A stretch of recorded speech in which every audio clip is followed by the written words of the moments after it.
Oh yeah, oh yeah. It's your boy Stuff on Hall back with my secondary squat day. So we got high bar squats, 3 sets of 10, 290 pounds. And today, I'm gonna keep it honest with y'all. Uh, I was unmotivated. I didn't feel like going in the gym. Uh, just on this specific day, I guess I didn't really get any sleep, and I was getting a lot of like restful sleep. So having restful sleep is very important, especially on a cut when you're in a deficit, you're doing cardio. You're under a lot of stress. And I don't even like high bar squats, but it's in the program. So sometimes you just got to put your head down and just do the work, do what the program does. I mean, do what the program says you have to do. Unless you have to come in and call an audible, but we didn't have to call no audible. Uh, sometimes you just come in, you have to do work, and that's just what it is. No matter if you're tired, you're unmotivated, you're not feeling like doing the movement, you just gotta come in here and do it, because it comes to a point where it's just willpower. Just you coming in and saying you want to get things done.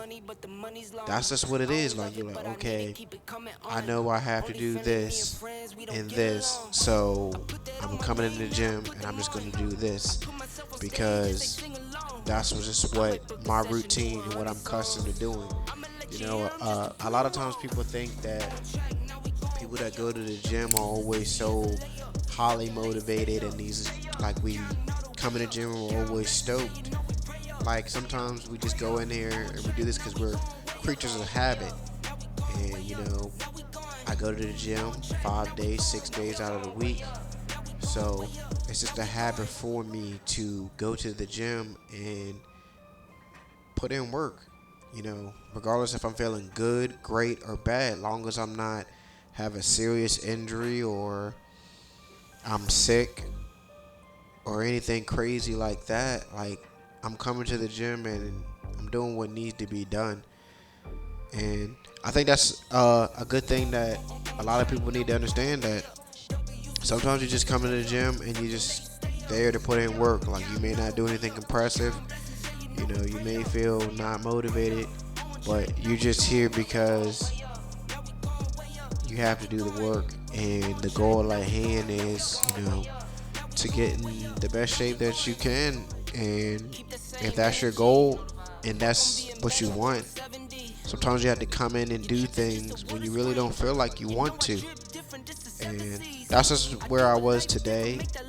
Specifically, a lot of different variables from outside the gym decided to come into play during this workout. But I wasn't gonna let that stop me, because my willpower is really strong, and sometimes I just go in, I'm just like, hey, I'm gonna get it done no matter what, no matter how long I'm gonna be here. These sets, these reps, they're gonna get done, and that's what I was able to do today. So that's what I always tell people. They're like, oh, you're always so motivated and you're always so consistent and good. And I'm just like, yeah, it's just a habit that I have.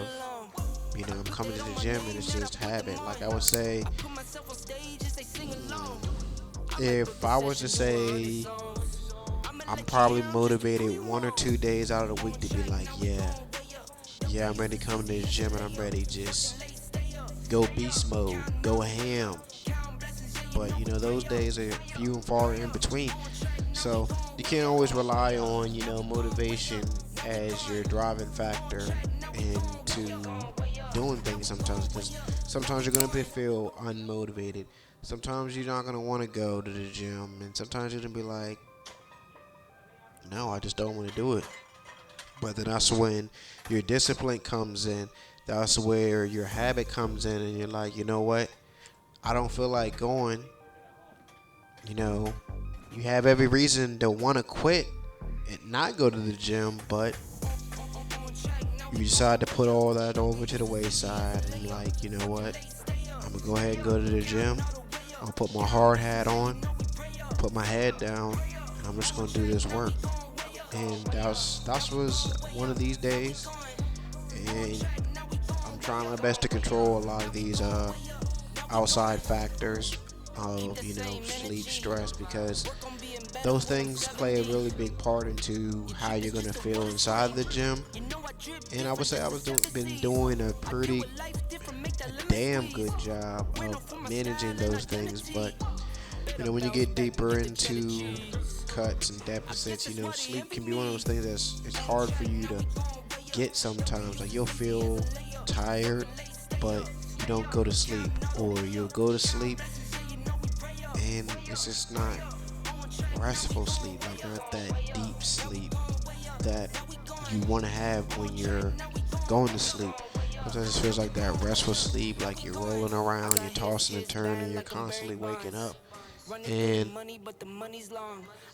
that just doesn't feel good to the body. You want to have that deep sleep, have a dream.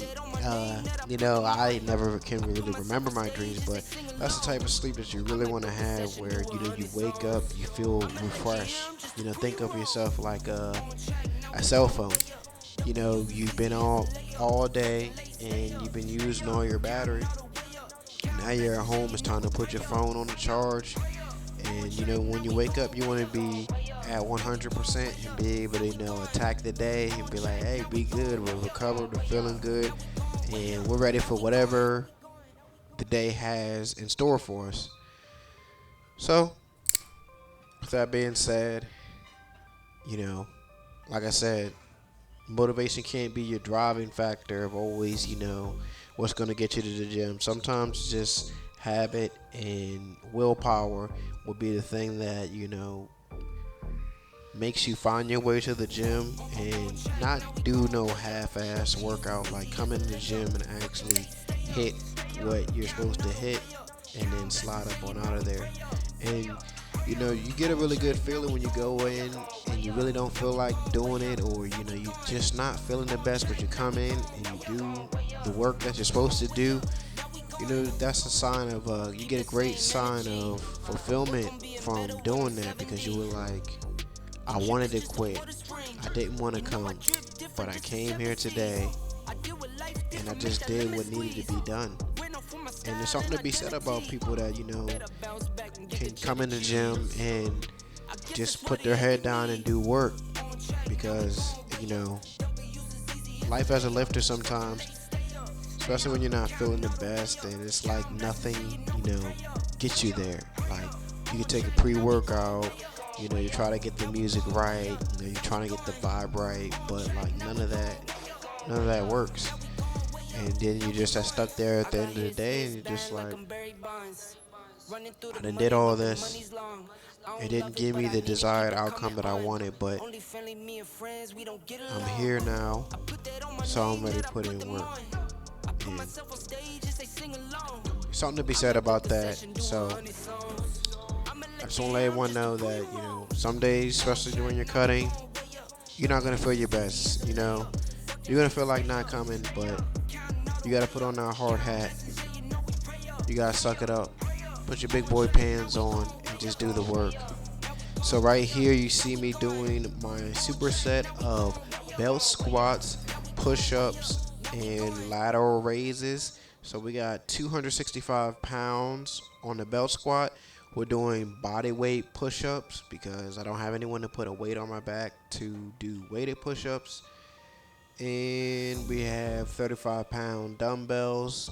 And to be honest with you, I don't know what it is. The high bar squats in the beginning of my first compound movement is one of those movements that it seems like it takes like 85 to 90% of all the energy, or everything that I got. It just takes. And I'm not saying that I'm going through the motions on my other accessories, but it seems like everything else is, it just goes. And this is, one of those ones that it feels easy. but compared to the high bar squat, it feels easy, which is you wouldn't really necessarily think that a superset with the stuff that I'm doing would actually feel better than doing a high bar squat, but it actually does, because we're doing 20 reps on the belt squat, we're doing 15 reps on push-ups, and we're doing 15 reps on the ladder raises. So that's really,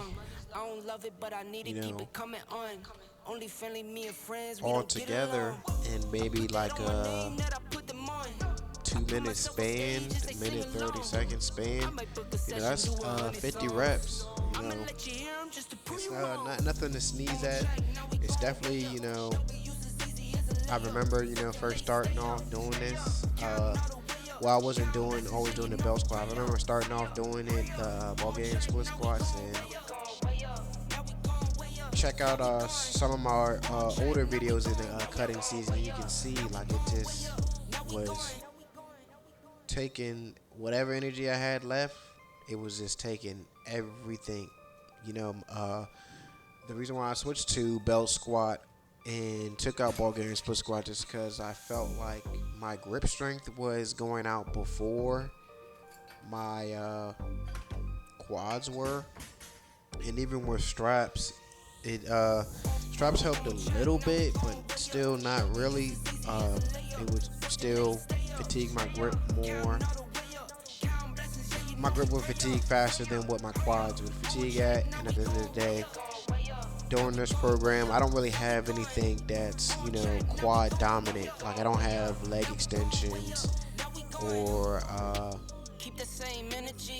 anything that, directly isolates the quads. So I just felt it made more sense to have a movement that specifically works the quads, and a movement that specifically works the quads, and it's not really taxing anything else, because then that way I can really focus on the muscle. You want to have a great mind-muscle connection with your body.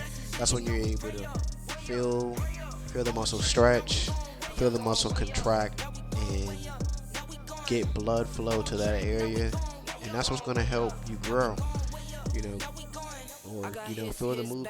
Because at the end of the day, you always want to feel the movement, and when you feel it, you just feel like you're doing everything you possibly can.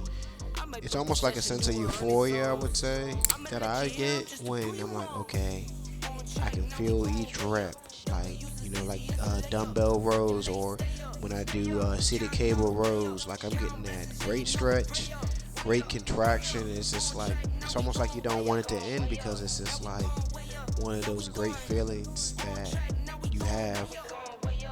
But I don't really get that throughout. Like I said, I don't really have any movement that isolates quads. So when you got a movement that's quad focused, I just want to focus on the quads. And another good thing about belt squat is it more mimics a squat than a Bulgarian split squat does, is because when you do powerlifting, you don't really isolate anything by itself. Like when you bench, you're using both arms. When you squat, you're using both legs. When you deadlift, you're using both arms and both legs working together. You should have your isolation movements, yes, but you always want to practice how you play, and belt squat is something that's close to a squat to help me practice how I play. So if you have a belt squat in your gym, go ahead and throw some weights on that thing and try it out, and let me know how you like it. And if you don't, I would say, if I was going to be swapping out Bulgarian split squats and I didn't have a belt squat, I probably would just swap it out with leg press, because that mimics a squatting movement as well, and is more beneficial than I think the Bulgarian split squat is. So with that being said, this will be the end of the video. Make sure you like, comment, and subscribe. Turn on that notification bell so you never miss an upload from me. Make sure you follow me on Instagram at @the_Illusion Granger. Follow me on Twitter at CallMeSaya. It's your boy Stephon Hall, and I'm out. Catch you in the next one. Peace.